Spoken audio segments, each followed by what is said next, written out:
Kes te jälgite meid Vikerraadio vahendusel. 13. korda toimuval arvamusfestivalil leiab 12. korda, kui mu arvutuskäik nüüd mind ei peta, aset traditsiooniline Euroopa Parlamendi saadikute debatt, mille keskne küsimus on tänavu, kuidas tõsta Euroopa Liidu konkurentsivõimet ja panna majandus kiiremini kasvama. Mina olen Rahvusringhäälingu ajakirjanik Johannes Tralla ja mul on hea meel tervitada siin Paides Marina Kaljuranda. Tere hommikust. Sven Mikserit. Tere hommikust. Mõlemad Sotsiaaldemokraatlikust erakonnast, siin minu vasakul käel. Urmas Paet Reformierakonnast. Tere varahommikust.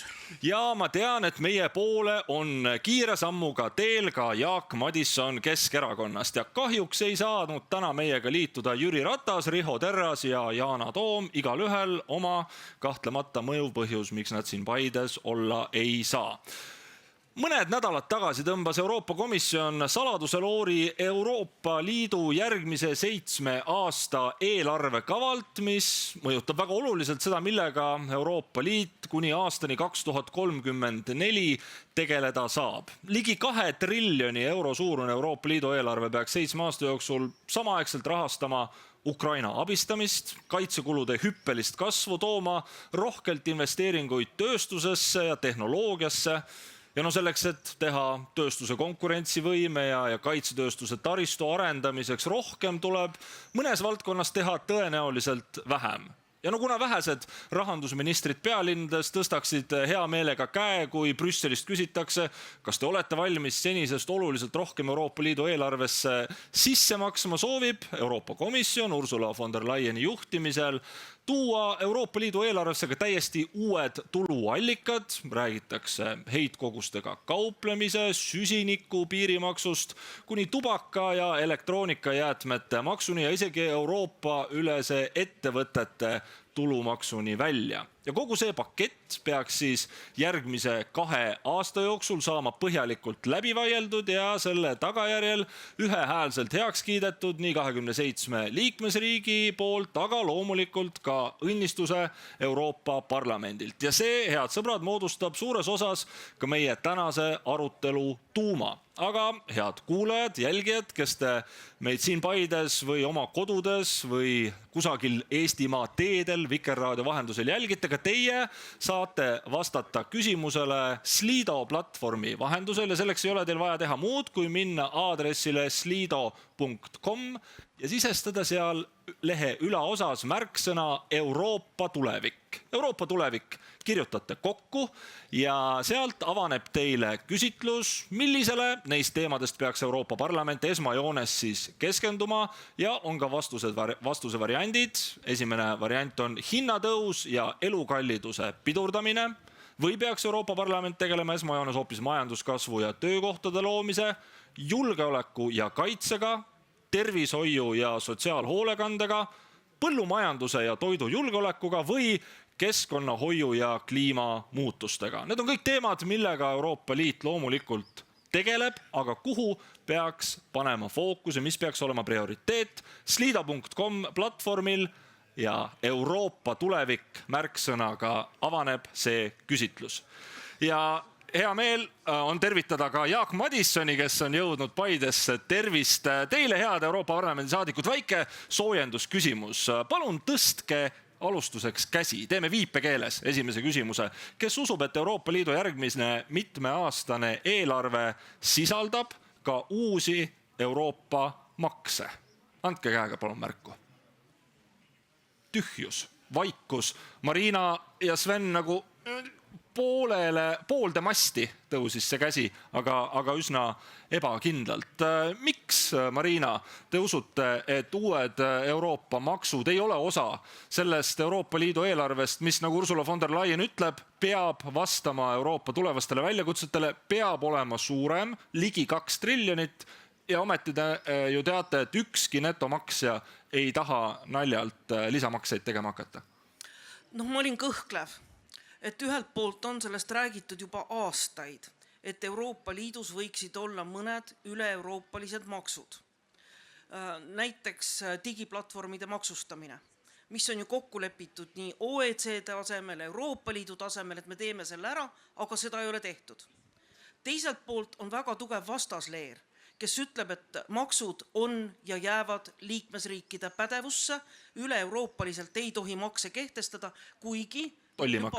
meil on tollimaksud, meil on ka näiteks plastikumaks, mis on üle-euroopaline. Nii et ma arvan, et kui jõutakse olukorda, kus riigid ei ole valmis oma panust suurendama, siis võib-olla tuleb jälle kõne alla mõni üle-euroopaline maks.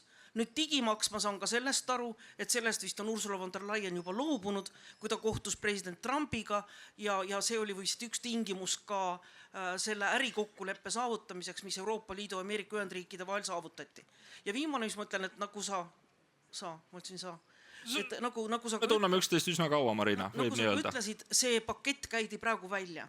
Nüüd on 2 aastat läbirääkimisi ja 2 aastat läbirääkimisi on piisavalt pikk aeg, palju võib juhtuda ja sellepärast ma olen kõhklev, et ta siiski võib ka muutuda. Jaak Madisson, kas Eesti peaks märkimisväärselt suurendama siis sissemakseid Euroopa Liidu eelarvesse selleks, et selles ülikeerulises geopoliitilises olukorras Euroopa vastupanuvõimet suurendada või võiks ikkagi kaaluda neid uusi makse, et näiteks suuri ettevõtteid, kes selle enam kui 100 miljonit eurot pööritavad, et neile otse Brüsselist maks kehtestada? Jaa, tere hommikust kõigile ka minu poolt. Ma natuke jäin hiljaks, kuigi ma olen kõige lähemalt tulija siin kusjuures hommikul, aga tead ikkagi pojaga hommikul korvpalli mängida ja siis aega ei tunne.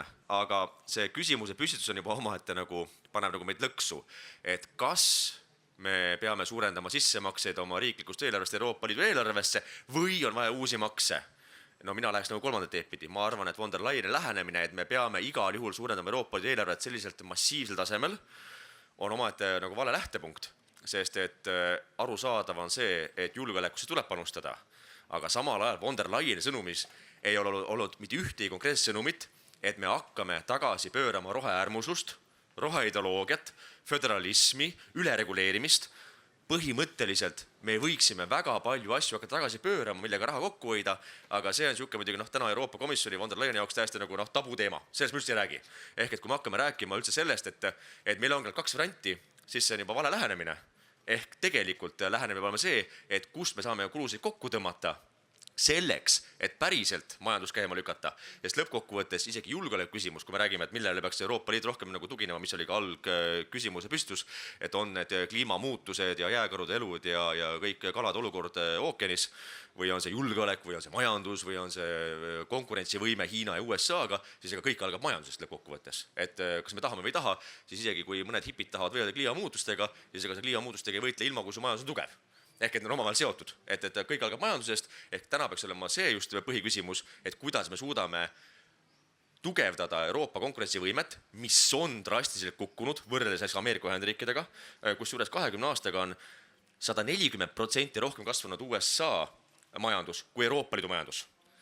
Ehk et kõik muud teemad seal kõrval on niisugune Urmas Paet, kui ma kuulan Jaak Madissoni ja siis kuulan neid rohelisi, kes kritiseerivad Ursula von der Leyeni Euroopa Komisjoni uut käiku just nimelt seetõttu, et neid väga ambitsioonikaid rohe- ja kliimaplaane ollakse nüüd päris otsustavate käikudega ka tagasi võtmas, siis kuidas teie seda tajute? Kas Ursula von der Leyen ja see uus eelarve vastab nüüd selle Euroopa konkurentsivõime tõstmisele ja need omavahendid on möödapääsmatu või tegelikult kõik näevad selles eelarves ainult neid asju, mis neile ei meeldi? Eks selle eelarvega saab nii nagu paljude teiste otsustega, kus on vaja laiapõhjalist konsensust. Ehk lõpuks nagu ikka, need eelarvekavad võetakse vastu ainult juhul, kui kõik liikmesriigid on nõus, kui Euroopa Parlament on nõus, mis tähendab seda, et lõpuks saab olema tegemist suure kompromissiga. Ehk kui tulude poolt vaadata, siis tõenäoliselt saab nipet-näpet siit ja sealt, et kogu selles tulude paketis näiteks üks, mis on ju väga enamiku riikide jaoks ilmselt selline suhteliselt ohutu, puudutab täiendavat kulu näiteks tubakatoodetele. Et selline üle-euroopaline maks võiks laekuda otse Brüsselisse tubakatoodetelt? Ma arvan, et selle põhimõtte vastu on kindlasti nii mõnigi riik, et see otse laekuks, aga mingisugune selle teemaline kompromiss, kas või siis liikmesriikide kaudu see raha liiguks, ma arvan, et see on emotsionaalselt ja poliitiliselt võib-olla üks kõige lihtsamaid asju. Teine, mis puudutab tegelikult väga nagu mõistlikku asja, et kui on uued prioriteedid, olulised asjad nagu seesama julgeolek ja kaitse ja majanduse konkurentsivõime, et siis peaks olema võimalik ka eelarve sees teha ümbertõsteid ehk sellistelt vähem prioriteetsetelt asjadelt raha ära võtta. See võiks olla mõistlik ja ratsionaalne, aga siin ma olen väga skeptiline, et seda juhtub, sest kindlasti on kõik olemasolevad eelarveread kellelegi väga armsad ja sealt tekib väga suur selline sisepoliitiline probleem ühes, teises või mitmes liikmesriigis, nii et see ei ole väga realistlik. Üks teema, kus minu meelest on oldud seni liiga tagasihoidlik, on siis tegelikult juba valmis olevate vabakaubanduslepingute heakskiitmine, nende jõustamine. Ma pean siin ennekõike silmas Mercosuri ehk Ladina-Ameerika riikidega vabakaubanduslepingut, ehk kui Euroopa Liit ikkagi võtab ennast kokku ja liikmesriigid ja selle ratifitseerib, siis see võiks olla üldse Euroopa majandusele üks võimalik uus areng, et Ladina-Ameerika Mercosuri riikides on 250 miljonit tarbijat, see turg on olnud suuresti suletud Euroopa ettevõtetele, aga see pole ainuke.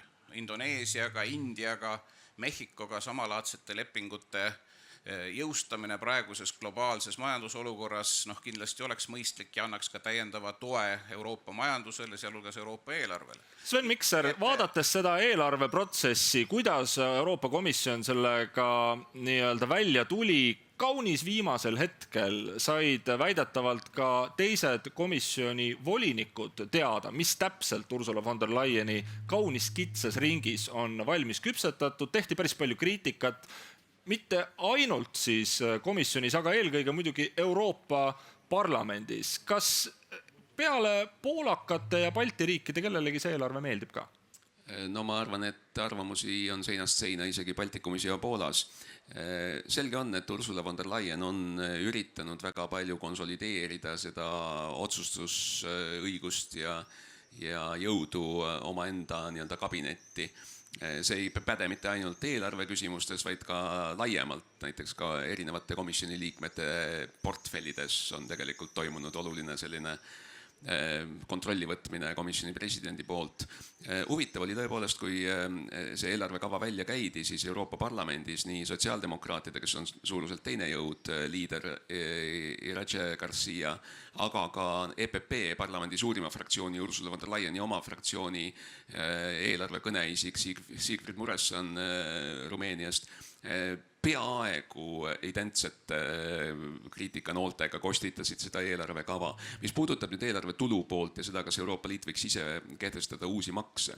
Et selle põhiline probleem on Euroopa ju üleüldiselt on ellu kutsutud muu hulgas selleks, et vähendada nii-öelda ebaterveid või konkurentsieeliseid, mida siis erinevad riigid võivad kasutada selle ühisturu tingimustes.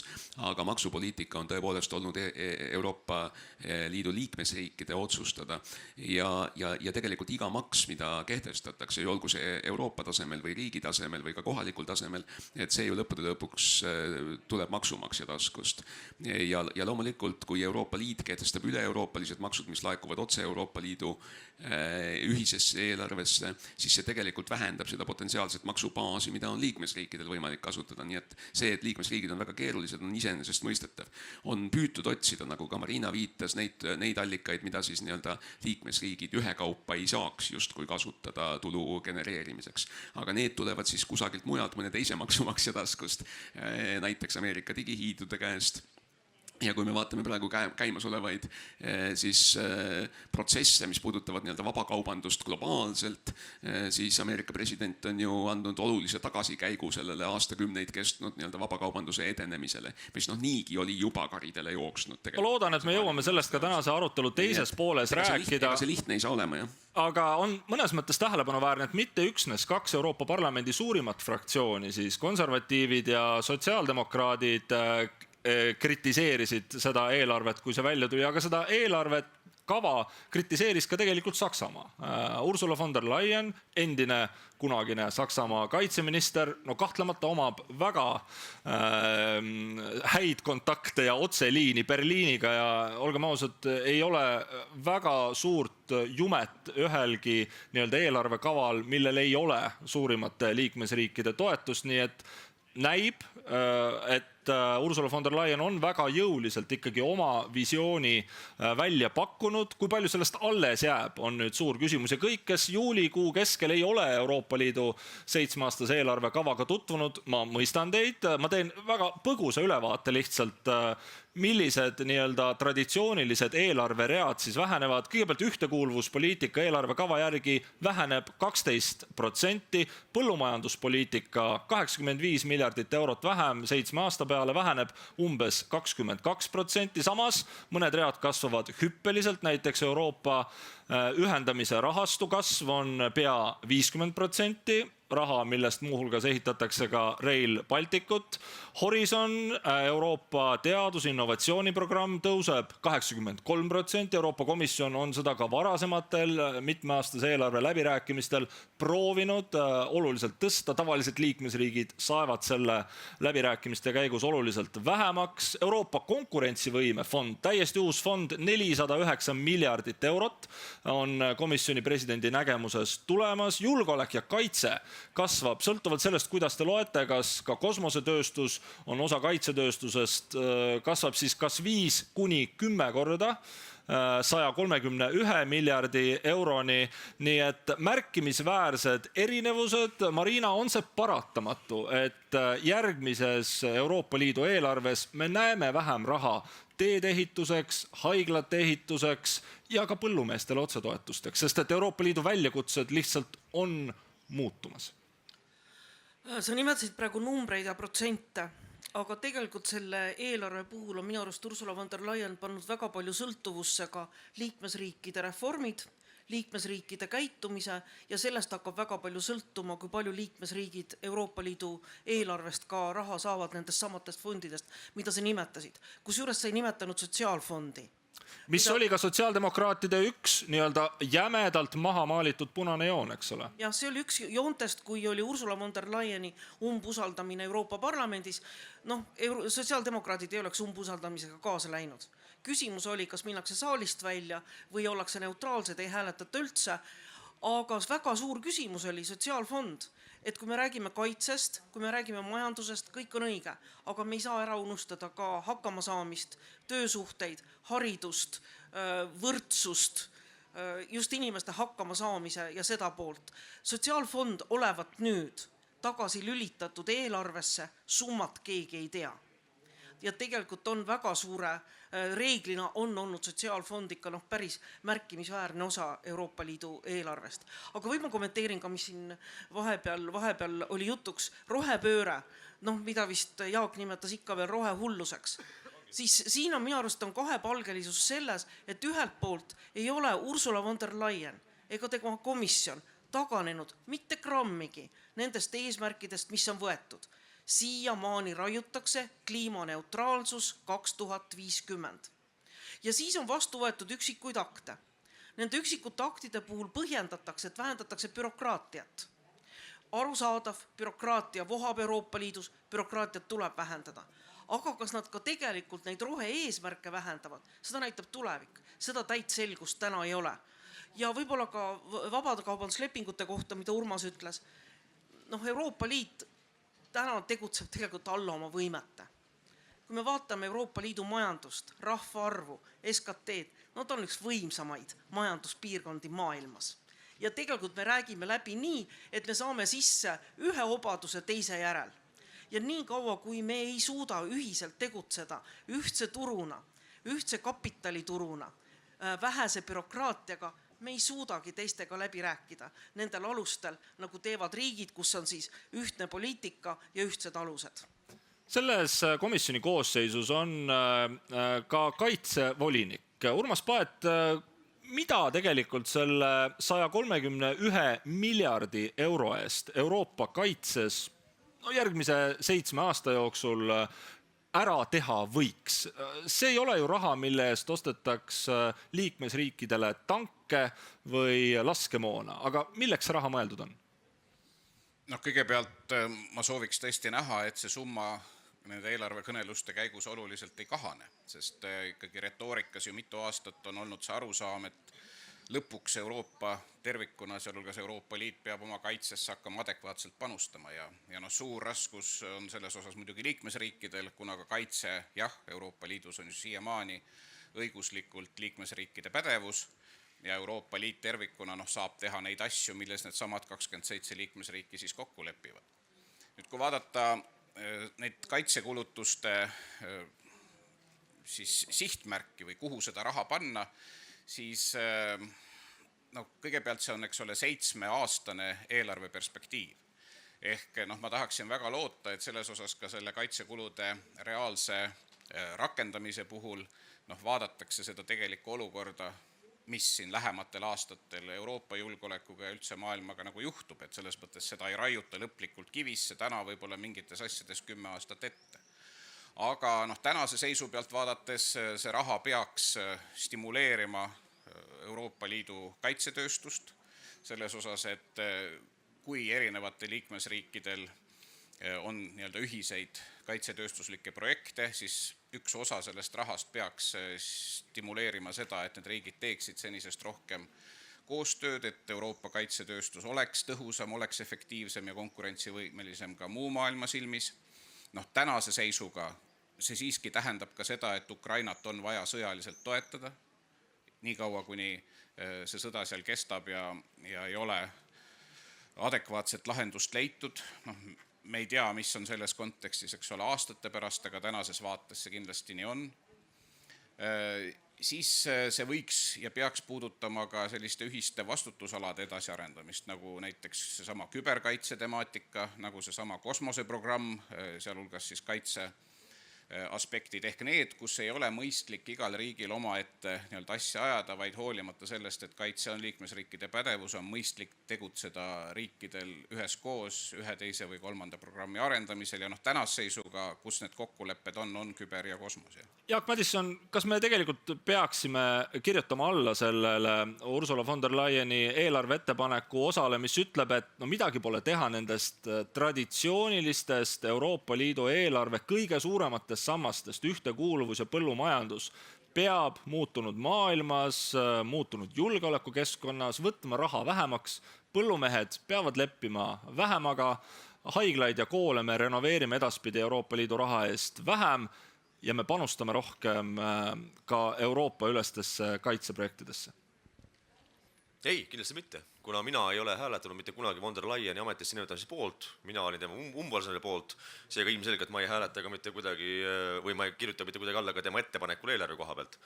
Et lihtsalt nii nagu ma enne rääkisin, et võin juba siin siis debati juht ütles, et von der Leyen on olnud eelnevalt ka Saksamaa kaitseminister, väga tihedalt seotud Saksamaa juhtidega, Berliiniga, et ega need suuresti, kui me täna räägime, et nüüd ei ole mitte midagi muud teha muutunud maailmas või olukorras, siis ega see maailm on suuresti muutunud Euroopas ka tänu nendel samadele juhtidele, kui me räägime samamoodi roheäärmusest, nii nagu Marina Kaljurand kordas mind, et ongi roheäärmuslus. Kui me räägime julgeolekupoliitikat, siis suuresti täna Euroopa julgeolekuolukord on põhjustatud Saksamaa juhtide tegevuse tõttu, samamoodi von der Leyeni tõttu, kes oli kaitseminister Merkeli valitsuses, kes pani Saksamaa aina suuremasse sõltuvusse Venemaa energiast, millega Venemaa saavutaski ideaalse võimaluse šantažeerida Euroopat. Et kui me vaatame... Aga küsimus, et siis ühesõnaga põllumajanduspoliitika ja ühtekuuluvus peaksid jääma sama suureks ja kaitse-eelarveid ei peaks Euroopas rahastama. Kui samad inimesed on tekitanud tänase olukorra, asjad tuksi keeranud, osaselt süüdi selles, siis kui nemad tulevad pakkuma lahendusi, aga nüüd ei ole mitte midagi muud teha, vaid me peamegi muutunud olukorras nüüd tegema nii, nagu me uuesti ütleme, siis vabandust. Aga see ei peaks kaitsekulusid Euroopa Liidu tasemel tõstma? Kui sa hüppad 2 korda auku ja nüüd tahad 3. korda hüpata, siis ilmselgelt sa oled pädev õige inimene, kes peaks tulema ütlema liikmesriikidele, kuidas me hakkame vähendama põllumajandustoetusi, kuidas me hakkame tegema selle reforme, kuidas me hakkame tegema üle-euroopalisi makse.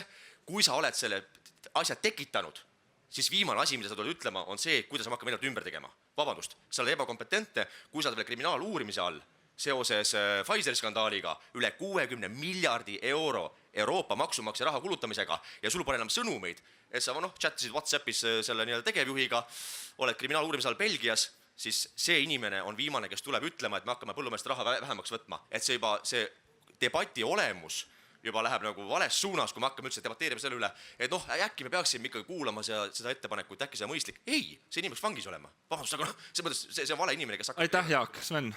No ma ei saanud täpselt aru, mis see Jaagu konstruktiivne ettepanek nüüd oli ja minu arust üks loogikaviga, mida tehakse on, et kui isegi kui usutakse, et kliimaambitsioonid on üle jõu käivalt kõrged ja kallid, et siis sellest mitte kuidagi loogiliselt ei järeldu, et kliimamuutused on väljamõeldis, sealhulgas inimtekkelised kliimamuutused.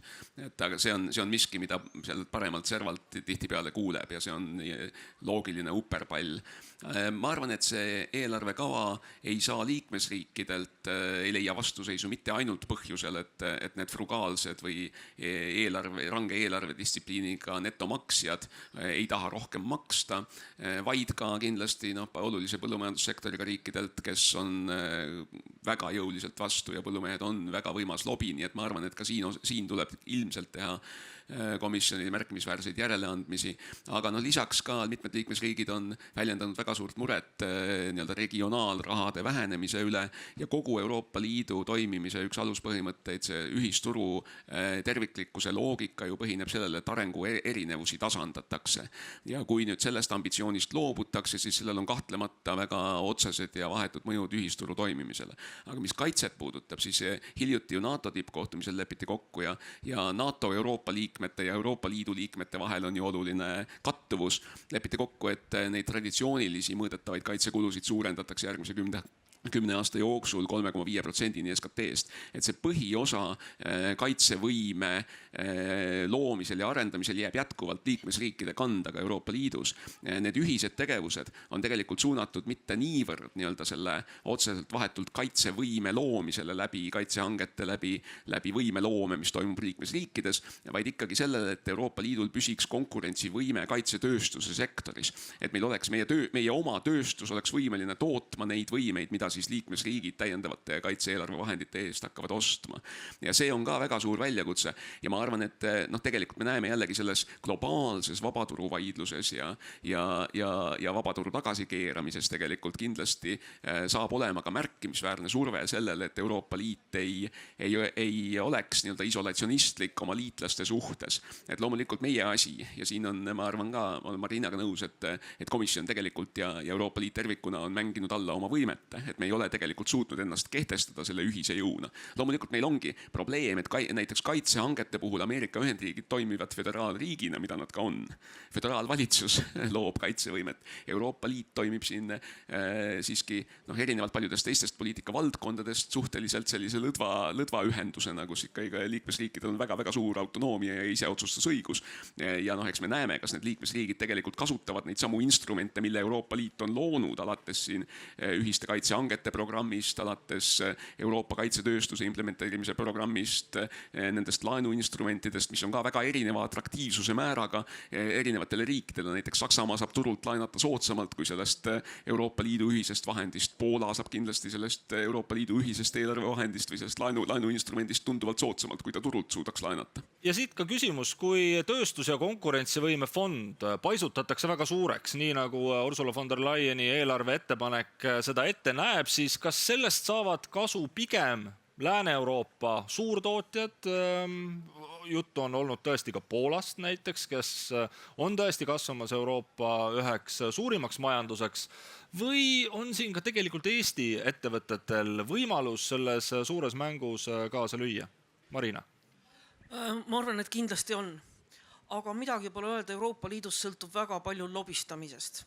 Väga palju sõltub sellest, mitte sellest tasemest, kui juba lõplik otsus tehakse, vaid siis, kui hakatakse alles rääkima üksikutest eelarveridadest, üksikutest teemadest. Vot see on see koht, kus Eesti peaks olema oluliselt aktiivsem, oluliselt jõulisem.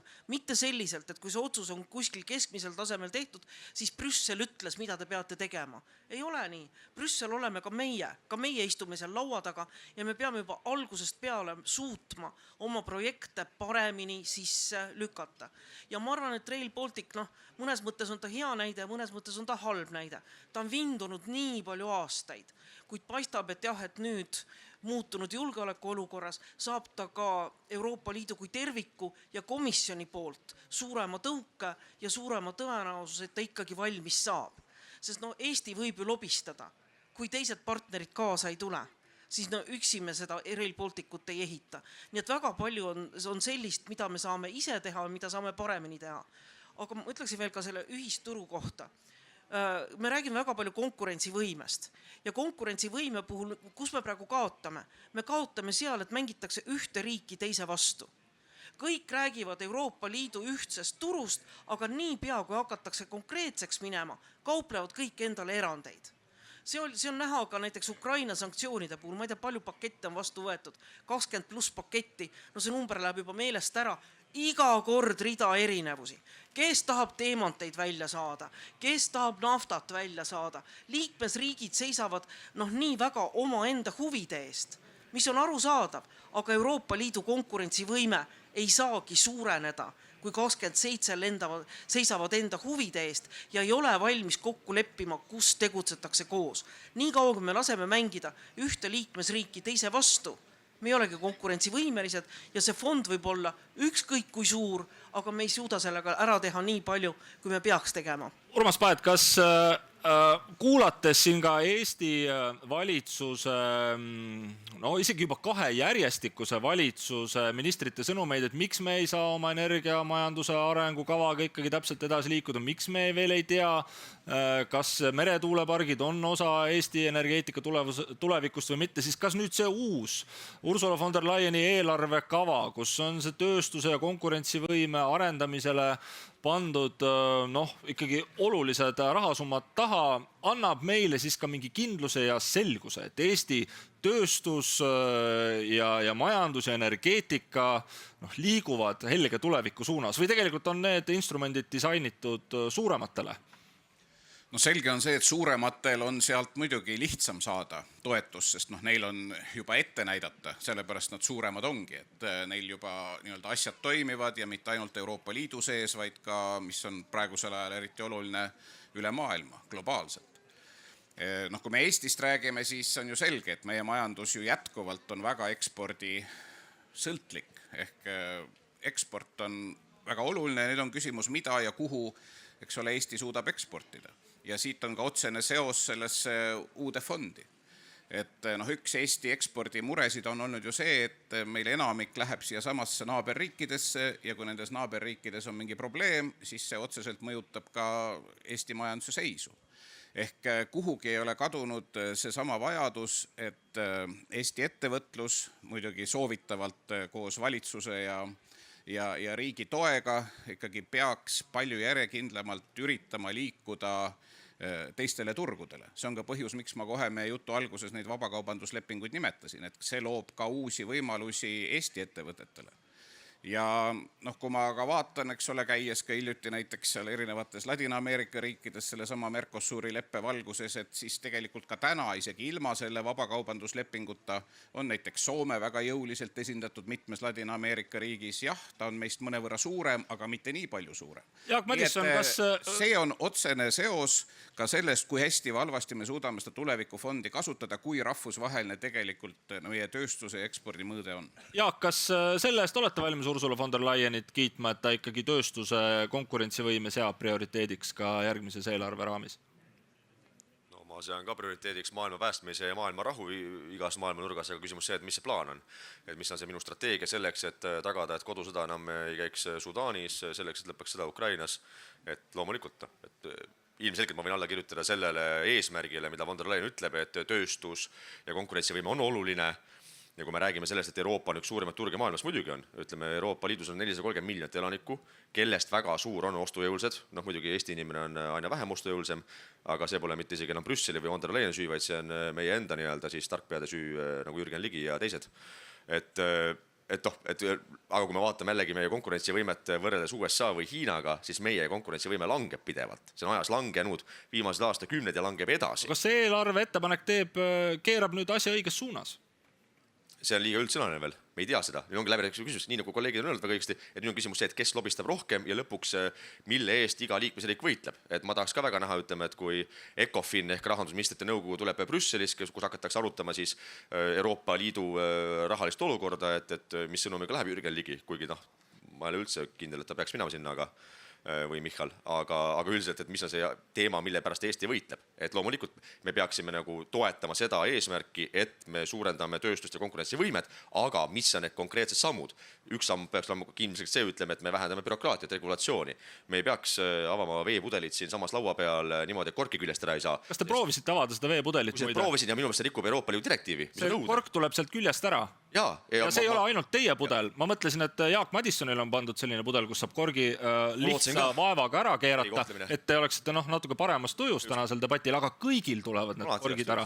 Ma ei tea, kus aga no, just, et täna me räägime jällegi, ütleme, mitmesajast miljonist eurost, mis on läinud maksma Euroopa vee ja limonaadi ja mahlatootjatele, kes peavad sellist, nagu ütleme, pornograafiat teostama, kuna mõni bürokraat mõtles välja, et me siis vähendame plastikureostust. Väga vahva. Et aga see on üks näide tuhandetest. Ja kui me hakkame neid asju tagasi pöörama, siis ilmselt tõstab ka Euroopa konkurentsivõimed, et see nii-öelda Euroopa veetootja oleks konkurentsivõimeline ka Lõuna-Ameerikas, kus ma alles hiljuti käisin, kus juures paar nädalat tagasi Mercosuri kaubandusläbirääkimiste tõttu kohtumas ministritega. Ja kui ma lähen sinna Brasiiliasse, siis mul on normaalne avada veepudelit, limonaadipudelit ja ilmselgelt see tootja ei pea selle mõtlema selle peale, et kuidas sellist jama tekitada. Ehk lõpuks tarbija ju maksab selle kinni. Ja täna, ütleme, me ei räägi ainult Eesti tootjast, vaid Euroopa tootjast. Euroopa tootja on aina vähem konkurentsivõimeliselt tänu sellele hinnapoliitikale, mille ta peab kinni maksma. Ja loomulikult meie eksport väheneb. Sven Mikser, kas teie... Eesmärk on õige, aga kuidas see tehakse, on ometi küsimus. Sven, kas teie ja sotsiaaldemokraadid on mures, et tegelikult seal tööstuse konkurentsivõime edendamise varjus käib ikkagi vaikselt ka selline suurettevõtete lobi ja keeratakse ka neid samu keskkonna ja kliimapoliitika võtteid tagasi? Ma olen loomulikult maailma kodanikuna mures, kui neid asju tagasi keeratakse, et me näeme neid ekstreemseid kliimasündmusi ju igal aastal järjest rohkem. Ja mitte, näeme ka Eestis, aga Eestis nad ei ole veel nii me oleme geograafiliselt asupaigas, kus nad võib-olla meie vahetut elu nii väga radikaalselt ei mõjuta, aga mitmel pool maailmas nad seda teevad. Aga isegi siin Paide Vallimäel mul on küll väga hea meel, et meil neid plastikust korke siin kõnniteede peal ja mäenõlvadel on ikka tunduvalt vähem, kui neid oli. Ja mind ülearu nüüd ei koorma see. Võib-olla natukene on ebamugavam seda lonksu pudelist võtta otse pudelist, kui see kork seal küljes on, aga ma arvan, et kokkuvõttes see on väga õige suund, kuhu minna. Aga see on nüüd väike küsimus, et see eelarvekava nüüd mõnevõrra tõesti peegeldab neid kolme olulist raportit, Draghi ja Letta ja Niinistö raporteid, eelkõige Draghi raportit, mis räägib konkurentsivõimest vahetult. Ja ta püüab astuda mingeid samme, et Euroopa konkurentsivõimet nüüd parandada. Ta kindlasti ei lahenda kõiki probleeme. Euroopa Parlamenti on ka jõudnud juba mitmed valdkondlikud niinimetatud omnibus-regulatsioonid, kus siis erinevates eluvaldkondades püütakse neid liigseid bürokraatia nõudeid vähendada, selle varjus muidugi toimuvad ka teised olulised protsessid. Aga näiteks tuua näide, et kes võitleb mille eest ja kui palju need nii-öelda riigid seda tekki enda peale tõmbavad. Et samas me rõõmustame nagu selle üle, et kaitse on väga tähtis, meie tunneme ennast väga ohustatud piirkonnas olevat siin Venemaa vahetusnaabruses ja me rõõmustame selle üle, et NATO leppis kokku kaitsekulutuste tõusus, et Euroopa Liit uues eelarvekavas tahab hüppeliselt suurendada kaitsekulutusi, aga lõppude lõpuks see, mida nende kulutuste eest tehakse, kui seda kaitsevõimet, kaitsetööstust arendatakse, siis need töökohad, mis tekkivad, see nii-öelda majanduslik aktiivsus, mis täiendavalt tekib, see tekib kas Prantsusmaal, Saksamaal või mõnes teises liikmesriigis. Et me võime küll abstraktselt rõõmustada, et Euroopa on Euroopa, aga lõppude lõpuks meie jaoks kaitsekulutused on eelkõige kulutused eelarve mõttes, mõnede suurema kaitsetööstuse osakaaluga riikides on nad muuhulgas ka Euroopa tulupool või seda eelarve tulupoolt turgutavad. Nii et meie asi siin on võidelda ja siin on positiivseid märke, et tegelikult ka nendes kaitseinvesteeringute plaanides on teatud eeliskohtlemine ette nähtud riikidele, kes on Venemaa ja Valgevene vahetusnaabruses. Aga meie asi nüüd Eestina ja Eesti valitsuse asi kindlasti on seista selle eest, et see ei ole nullsummamäng, see ei ole eelarve jaoks ainult kulu, see tekitab ka tegelikult innovatsiooni, tekitab uusi töökohti, tekitab uut majanduslikku aktiivsust, et meie ka sellest osa saaksime. Nii et siin ma arvan, et me ei pea passiivselt pealt vaatama, kui teised riigid nii-öelda oma riiklike huvide eest seisavad, aga loomulikult Euroopa olemus ja ka tulevik on selles, et meil on toimiv ühisturg ja me ei tohi siin nii-öelda nendele rahvuslikele vaidlustele ohverdada seda ühisturu terviklikkust. Kuigi Euroopa ajakirjandusest võib lugeda, et Ursula von der Leyen on selle eelarve ettepaneku kokku pannud väga kitsas ringis oma lähimate kolleegide seas, siis Marina, kas see tegelikult peegeldab Balti riikide ja Eesti huvisid, vaadates, kuidas tõesti need proportsioonid selles eelarve ettepanekus on ümber mängitud? Ma ei oska sellele küsimusele selliselt üheselt praegu siin vastata, sest nagu sa ka ise ütlesid, see ettepanek tehti juuli keskpaigas ja selleks, et minna nüüd detailsemaks, tuleb ta tõesti lahti võtta ja läbi töötada. Ma olen kuulnud Eesti valitsuse esindajate ja Rahandusministeeriumi esindajate esimest hinnangut, kes on öelnud, et see eelarve on pigem Eestile positiivne.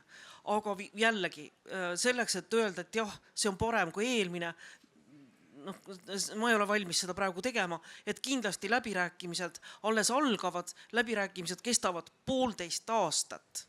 Nii et seal võib väga palju muutuda, aga kindlasti saab väga palju ka selgemaks. Aga ma tahtsin Svenile täienduseks veel öelda, et see, et Saksa tööstus saab raha ja Saksa tööstus arendab ennast ja loob töökohti, siis ma arvan, et see on ka Eesti valitsusel paras aeg peeglisse vaadata. Kui ma ei eksi, siis oli see Rheinmetall, kes läks Lätti või Leetu, selle asemel, et tulla Eestisse. Me kuuleme järjest neid uudiseid, kuidas tööstused lahkuvad Eestist ja lähevad teistesse Balti riikidesse.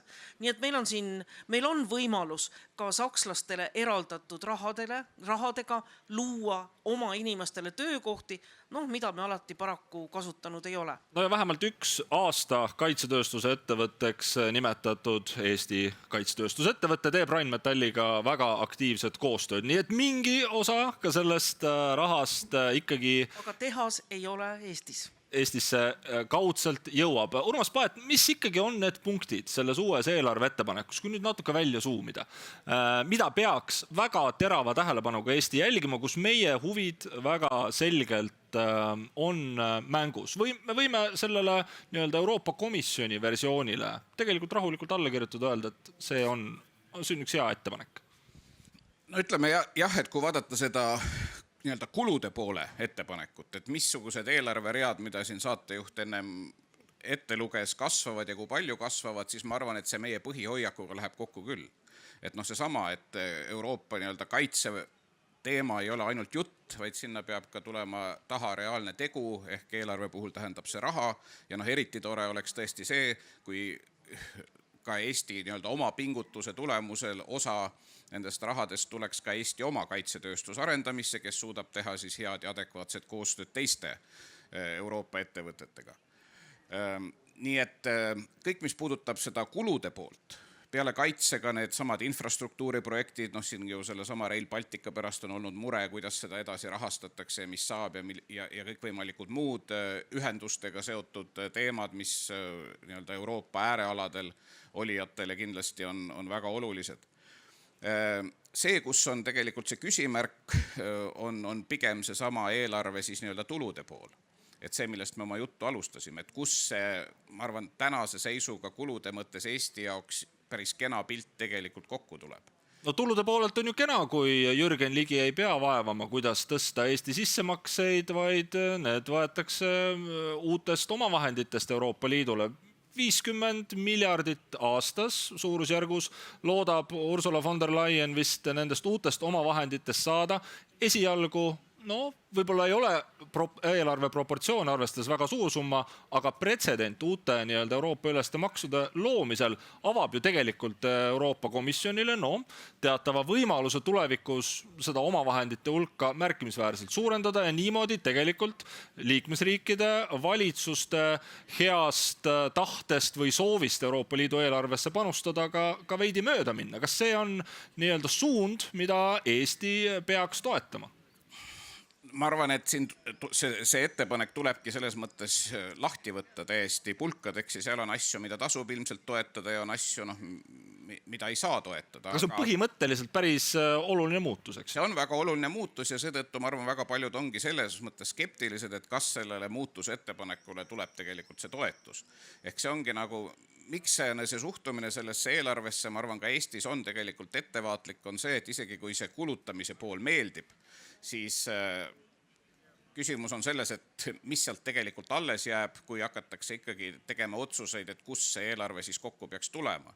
Ja seal on see suur probleem, et mina täna ei näe, et esimese hurraaga ühelegi nendest tulude kasvatamise ettepanekutest oleks võimalik konsensus saavutada. Et seetõttu seesama rõhutamine, et need saavad olema väga rasked läbirääkimised, kompromisside otsingud ja mis sealt lõpuks alles jääb, ongi suur küsimärk. Ja siis kokkuvõttes ei pruugigi mitte midagi muutuda, sest et nii nagu me oleme näinud korduvat seda rituaalset tantsu, Euroopa Komisjon tuleb välja ambitsioonika eelarvekavaga, mis justkui vastab Euroopa Liidu ühistele huvidele, siis tulevad valitsusjuhid kokku, vaidlevad tükk aega, lõpuks igaüks peab oma ümbriku kätte saama ja need Euroopa nii-öelda ühised prioriteedid, need on esimesed, mis maha saetakse. See risk on väga suur, jah, sest selles mõttes, kui ka oli ettepanek selles eelarve raamistikus teatud asju vähendada, ehk ka sealt, eks ole, võtta raha, et tõsta nii-öelda uute prioriteetide peale, siis jälle, mina tänase seisuga ei kujuta ette, kust tekib konsensus nende samade põllumajandustoetuste vähendamiseks. Vaadates, kui palju väiksemate asjade peale on erinevad valitsused oma riigisiseste nii-öelda probleemide pärast tõstnud punast värvi, eks ole. Et selles osas see kõik on täna väga oraste peal ja see ettepaneku kulutuste pool, veel kord ma ütlen, mulle tundub, on Eestile päris sobiv, aga kui realistlik see kõik on, selles on suured kahtlused. Sven Mikser, kas on tegelikult põhimõtteline valik, et kui me tahame, ja oletame, et me tahame, et Euroopa Liit teeks ühiselt rohkem, siis me peame leidma tegelikult viisi, kuidas sellest netomaksjate või frugalit, kuidas neid inglise keeles nimetatakse, eks ju, et nende vastuseisust Euroopa Liidule anda ka need vahendid ja võimalused teha ühiselt rohkem mööda minna ja selleks see omavahendite tõstmine ei pruugi selles valguses olla üldse kehv mõte. No netomaksjad ja frugaalsed riigid ei ole päriselt sünonüümid, et jah, nad langevad suurel määral ühte, sest reeglina need rangema eelarvedistsipliiniga riigid on ka jõukamad riigid, aga see frugaalsus tähendab tegelikult pigemini seda, et riigid on karmi eelarvedistsipliiniga ja ei ole ülearu suure valitsussektori võlakoormaga, aga kui me tahame teha rohkem, siis me peame maksma rohkem ja kui me tahame ambitsiooni järele anda, siis me kindlasti ei pea ka tulupoole genereerimisega nii palju vaeva nägema, see on nagu, ma arvan, aktsioom. Nüüd küsimus on, et kas on mingisugused Euroopa Liidu ühised, üheselt arusaadavad Euroopa Liidu ühishuvid, mis vastanduvad kuidagi liikmesriikide huvidele. Et ma arvan, et ei ole. Ma arvan, et Euroopa Liidu ühishuvid on ikkagi kompromiss liikmesriikide huvide vahel ja halada väga lõputult selle üle, et näed, me ei suuda kokku leppida, lõpuks me lepime selles milles kokku ja iga ühe personaalsest vaatevinklist see kokkulepe kindlasti on liiga nõrk ja liiga lahja, aga lõppude lõpuks see ongi see viis, kuidas Euroopa Liit on ellu kutsutud ja kuidas ta tegelikult toimib. Et ma arvan, et näiteks põllumajanduspoliitika puhul ka, et ma ei ole päriselt nõus sellega, mida Urmas ütleb, et me võime nagu selle kulutamise plaaniga, mille von der Leyen välja käis, tervikuna rahul olla. Et seal on väga palju asju, mis on sisustamata ja tegelikult väga paljud asjad, mis seisavad kahest otsast koos. Et üks asi on see, et kui palju me näeme järgmises eelarve perspektiivis ette raha. Teine küsimus on, et kuidas me neid poliitikaid sisustame, et põllumajandusrahade vähendamine, see, kas see on vastuvõetav või mitte, sõltub sellest, kuidas siis nii-öelda Euroopa ühist põllumajanduspoliitikat suudetakse või ei suudeta reformida. Sest me ju teame, et omal ajal, kui Eesti näiteks liitus, siis nähti meil teatud järk-järguline üleminek ette, mis on tegelikult ju täiel määral tänaseni realiseerumata. Nii et ma usun, et need, kes tulevad oma suurte traktoritega Euroopa Parlamendi ja komisjoni ette protestima, on tõenäoliselt suurte põllumajandustootjate põllumehed, aga ma arvan, et meie põllumeeste huvid siin ei ole mitte kuidagi leigemad, et ka need tuleb ära kaitsta ja need tuleb ära kaitsta kindlasti läbirääkimistel meie riigivalitsusel. Marina. Ma tahaksin täiendada rahaliste vahenditega. Euroopa Liidus ei ole raha mitte kuskile kadunud. Euroopa Liit on üks maailma rikkamaid majandusühendusi. Lihtsalt praegu on näiteks erainvesteeringud läinud rohkem Euroopa Liidust välja. Ameerika Ühendriikidesse, teistesse riikidesse. Et üks, mida peaks Euroopa Liit tegema palju paremini, on hoida investeeringuid Euroopa Liidus. Et ettevõtjad, investorid oleksid huvitatud investeerimisest Euroopa Liidu majandusse, Euroopa Liidu ettevõtetesse. Ja teine asi, mis teeb läbirääkimised palju keerulisemaks, on see, et ühelt poolt on meil Ursula von der Leyen, kes on EPP liige, kes peaks esindama EPP vaateid, Euroopa Rahvapartei vaateid ja teiselt poolt on meil Euroopa Parlamendis Euroopa Rahvapartei fraktsioon, mida juhib härra Weber, ja need kaks inimest räägivad vahel täiesti erinevat keelt. Ursula von der Leyen tuleb ettepanekuga, mille tema oma fraktsioon kas hääletab maha või laidab maha või hakkab kohe vastu vaidlema. Et võib-olla üks asi, mida ootaks komisjonilt ja Ursula von der Leyenilt, oleks ka suurem selgus. Ja see, et kui ta tuleb välja, siis tema taga, jah, sa nimetasid Saksamaad, aga et ta vähemalt ei räägiks vastu oma fraktsioonile. Sest maailmavaated on erinevad ja kui ta räägib igas fraktsioonis seda juttu, mida fraktsioon tahab kuulda, sotsidele sotsi juttu, rohelistele roheliste juttu, siis vot see tekitab ka väga palju ebakindlust, et mida ta siis lõppude lõpuks teha tahab.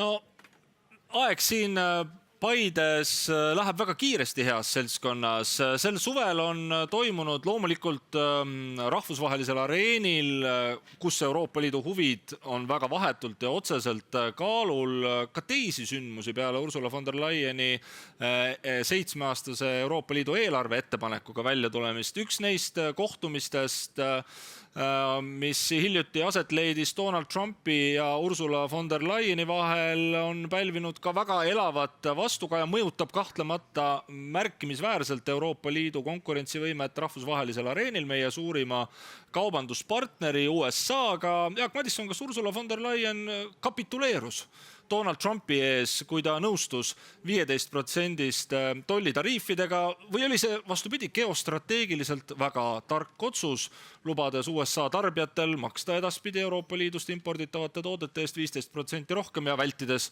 suurt Atlandi üles tüli? Jah, mulle üldiselt ei meeldi von der Leyenit kiita, aga praegu ma nentima, et pigem geostrateegiliselt oli see nagu parem käik kui alternatiiv, sest alternatiiv oli meil 30%. Ja lõppkokkuvõttes, me ei saa rääkida alistumisest olukorras, kus Euroopa Liidul ei olnud väga palju variante või mehhanisme siis panna vastu Ameerika Ühendriikidele. Jah, me oleks võinud panna ka suuremad tollitariifid Harley Davidsoni mootorratastele ja siis mõnele viskitootele, aga see ilmselgelt ei ole nagu kuidagigi võrreldav Euroopa tootjate olukorraga USA turul. Et seega see olukord oli kehv. Ja ma arvan, et see, et me täna pääsesime või nii-öelda me tulime välja sealt 5% tariifiga, mille maksab tegelikult kinni lõppkokkuvõttes ikkagi Ameerika tarbija, kes ostab Euroopa tooteid. Et see oli ilmselgelt parem kui see alternatiiv. Nii et ma ei tea, mismoodi von der Leyen ära võlus Trumpi, aga igastahes see äravõlumine oli parema resultaadiga kui see alternatiiv, milleks oleks olnud 2 korda kõrgem tollitariif. Nii et ma arvan, et hetkel me pääsesime napilt, aga ilmselgelt siin on ka aeg ka peeglis sellega vaata, nii kui me terve debatti oleme rääkinud konkurentsivõimest ja Euroopa majandusest ja toimetulekust ja võrdlusest Hiina ja USA-ga, siis ilmselgelt see olukord, kus me ei olegi võimelised üldse nagu samal määral hakkama vastu samme seadma, on ikkagi pikema aja vältel tekkinud olukorra tulemus. Et kus me ei ole samal tasemel nagu USA, aga hetkel me pääsesime nii-öelda napilt. Aga see ei tähenda seda, et me ei peaks nagu vaatama peeglisse ja mõistma, miks me oleme täna siin, kus me oleme. Urmas Paet, kas see kokkulepe on üldse päriselt olemas või on meil olemas lihtsalt üks sümboolne käepigistus ja Ursula von der Leyeni tohutu kiiduavaldus Donald Trumpile, et see on nüüd ikkagi üks kõige suurem kokkulepe, mis üldse kunagi sõlmitud on? Mingit juriidikat seal taga, kas ma olen õigesti aru saanud, tegelikult ju veel ei ole. Nüüd hakatakse rääkima eranditest ja see kokkulepe veel lõpuks olla nagu Šveitsi juust. Rohkem õhku ja auke kui nii-öelda seda päris sisu. No nii on jah, et kuigi need uued tollitariifid, eks ole, eilsest pidid hakkama kehtima, siis lõplikku selgust, mis toodetele, mis teenustele, mis mahus, mis on erandid, et see kõik nii-öelda pidi tehniliste konsultatsioonide käigus veel täpsustuma, nii et segadust ma pakun Euroopa Liidu ja Ameerika, aga muidugi Ameerika kogu muu maailma kaubandussuhetes on veel ja küll. Ja teiseks, minul küll seda kindlust ei ole, et see kokkulepe nüüd püsib nii-öelda igavesest ajast igavesti või isegi Trumpi presidendiks oleku aja lõpuni, et me kõik teame, kuidas päevade või tundidega võivad hoiakud muutuda. Ja mina tegelikult ei ühine praegu siin sellega, mida Jaak Madison ütles, et see on mingit väga hea leppe arvestades olusid. Mina leian, et see on olnud siiski kahjuks selline pigem allaheitlik poliitika. Ja ütleme ka laiemas rahvusvahelises plaanis see, et kui keegi siin nagu ähvardab ja ruineerib ja siis sa lased põlved konksu ja teed, mis tahetakse. Ma arvan, et see sellisele suurele tegelikult globaalsele jõule nagu Euroopa Liit ei ole kohane. Eriti arvestades ka veel tausta, et samal ajal me veiderdame nende samade uute võimalike vabakaubanduslepetega, kus tegelikult oodatakse just Euroopa Liidult nii-öelda kindlust ja soliidset suhtumist, et see taust tuleks korda teha. Aga mis puudutab tulevikku, siis ma olen päris kindel, et see ebastabiilne aeg ka rahvusvahelises kaubanduses igal juhul jätkub. Euroopa Liit von der Leyeni siis kokkuleppe näol olemuslikult ei teinud head kokkulepet, sest see ei ole ainult tollitariifide küsimus, veel võeti abstraktseid kohustusi, siin on veel omaette küsimus, kuidas Euroopa Komisjon näiteks paneb Euroopa ettevõtted positsioonidesse, et neid võetud poliitilisi kohustusi Ühendriikide eest täitma hakata. Sven Mikser, kas teie teate, kuidas Euroopa Komisjon saab sõlmida kokkulepet USA-st hakkab Euroopa ostma $750 miljardi eest energiatooteid? Ükski neist Trumpi, Bessenti, Latniki vabakaubanduslepetest ei ole ju tegelikult või nendest kokkulepetest, diilidest, kuidas neid nimetada, ei ole ju tegelikult täiemahuline vabakaubanduslepe või kaubanduslepe üldse. Et need on mingisugused, nagu Trump ise on kunagi öelnud, concepts of a plan, et nad ei ole, need tuleb sisustada, kui nad kunagi üldse sisustatakse. Ma arvan, et siin Ameerikal ei ole ka midagi juubeldada, ma olen nõus, Euroopa jaoks ei ole, ma olen Urmasega siin nõus, Euroopa jaoks ei ole hea kokkulepe, aga ka ei ole selge, et see on ka Ameerika jaoks hea. Et kaubanduslepetega võib olla niimoodi, et kõik kaotavad, võib olla nii, et kõik võidavad ja tegelikult Ameerika on ju sellest 100 aasta pikkusest vabakaubanduse arengust, et tollimäärad, sisseveo tollimäärad Ameerikas on täna kõige kõrgemad peaaegu et sajandi jooksul. Ja Ameerika tegelikult selle vahepealse aja jooksul, siin viimase 30 aasta jooksul on läinud eest ära nii Jaapanil, Euroopa Liidul, on võtnud üle selle tehnoloogilise hegemooni positsiooni firmadelt nagu Sony, nagu Philips, üks Jaapani, teine Euroopa firma. Et selles mõttes, mis see ameeriklaste tohutu etteheide on sellisele muu maailmapoolsele väärkohtlemisele on väga raske aru saada. Et ma arvan, et Ameerika on tegelikult vabakaubandusest ise kõige rohkem võitnud. Et siin need deklareeritud eesmärgid tuua töökohad tagasi Ameerikasse, tuua investeeringud tagasi Ameerikasse, vähendada kaubanduse defitsiiti, suurendada eelarvetulusid, need on omavahel vastuolus. Nii et ma arvan, et küsimus ei ole mitte ainult selles Donald Trumpi heitlikus meeles, vaid ka selles, et tegelikult nende kokkulepete või esialgsete kokkuleppe raamistike mõjud Ameerika enda tarbijatele ja Ameerika enda majanduse tulevikule on alles selgumisel ja mina arvan, et need ei saa olema väga positiivsed ameeriklaste jaoks. No meeldib see meile või ei meeldi, aga käimas olevas sõjas Venemaa ja Ukraina, mõned ütlevad ka Venemaa ja Lääne vahel, oleme meie siin läänes sõltuvad Ameerika Ühendriikide sõjalisest jõust. Kas Ursula von der Leyen oli tark diplomaat, kui ta kiitis Donald Trumpi ja võttis vastu 15% tollitariifid või oli see tegelikult kapituleerumine ja üks suur võim, kaubanduslik võim, nagu Euroopa Liit on, ei oleks pidanud sellega tegelikult leppima, Marina? No mina olen siin nõus Urmase ja Sveniga, et me teame, mida me teame on 15%, aga kõik muu on suur küsimärk. Me teame, et Euroopa Liit loobus maksude kehtestamisest USA digihiidudele. Me teame, et Euroopa Liit loobus veel milleski, et mitte kiusata digihiidu, sest see on ainult üks osa. Neid osasid on veel palju rohkem. Me kohustusime, nagu sa ütlesid, ostma kaitsetööstust, LNG-d. See on see, millest on avalikult räägitud. Ma arvan, et on veel mingisuguseid varjundeid, mis tulevad välja alles töö käigus, kui sellest lepingust hakkavad rääkima liikmesriigid, kui seda lepingut hakatakse ka, kui ta lepinguni üldse jõuab, ratifitseerima liikmesriikides, kui need kohustused muutuvad reaalseks. Ja ma tulen tagasi selle juurde. Euroopa Liit on tugev majandusvõim ja me ei tohi selliselt läbi rääkida, me ei tohi mängida ennast üksteise vastu.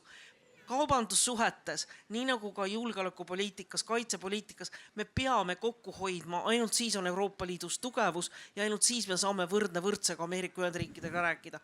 Praegu meil mängiti lihtsalt üks riik teise vastu ja tehti selline leping, nagu sobib Ameerika Ühendriikidele. Arutelu lõpetuseks 2 lauset Jaak Madissonilt ja Urmas Paetilt mõlemalt. Ja lihtsalt vastuseks sellele, et kui kõik räägivad, kui suur on globaalne jõud ja geopoliitiline võimsus on Euroopa Liit, siis lihtsalt lõpetuseks küsimus. Kes on suurim Venemaa LNG importija maailmas? Euroopa Liit. miljarditega rahastame Venemaa majandust, millega tappa ukrainlasi. Ja nüüd me nutame sellepärast, et me ostame LNG-d Ameerika Ühendriikidest, millega saada siis kaubanduse kokkuleppe ja enam-vähem stabiilsus. Me oleme tõesti superjõud, kes rahastab kõige rohkem impordiga Venemaalt LNG jaoks, et rahastada venelasi. Urmas. Sellega ma olen nõus, et see on paha lugu ja see peab muutuma, aga ma tahtsin lihtsalt nende tollitariifide osas veel öelda, et liiga suur osa kõigis nendes tollitariifides on lihtsalt emotsioonil ja väga vähe ratsionaalsusel. Seda näitab näiteks Ameerika kehtestatud 50% tariif Brasiilia toodetele, kus põhjus ei ole majanduslik, vaid põhjus on lihtsalt see, et Trumpile ei meeldi, kuidas Brasiilia tänane valitsus kohtleb endist presidenti, kes on tema sõber. Aitäh, head Euroopa Parlamendi saadikud. Suur tänu ka teile, head kuulajad, kes te vastasite küsimusele, millele siis peaks Euroopa Parlament esmajoones keskenduma. 43% leiab, et julgeolek ja kaitse on see, millega Euroopa Liit peaks tegelema ja järelikult teile ilmselt Ursula von der Leyeni ettepanek on sümpaatne. Majanduskasv ja töökohtade loomine number 2. Suur aitäh, et olite meiega. Aitäh kõigile Vikerraadio kuulajatele. Ülekanne Vikerraadiosse hetk tagasi lõppes. Suur tänu kõigile teile, head inimesed, kes te tänasel varajasel hommikusel ajal siia Paidesse Vallimäele tulite Euroopa Parlamendi saadikuid kuulama. Vaatame, mis 2 aasta jooksul sellest Ursula von der Leyeni eelarve ettepanekust alles jääb. Ambitsioonikas on see ükskõik mis nurga alt vaadata.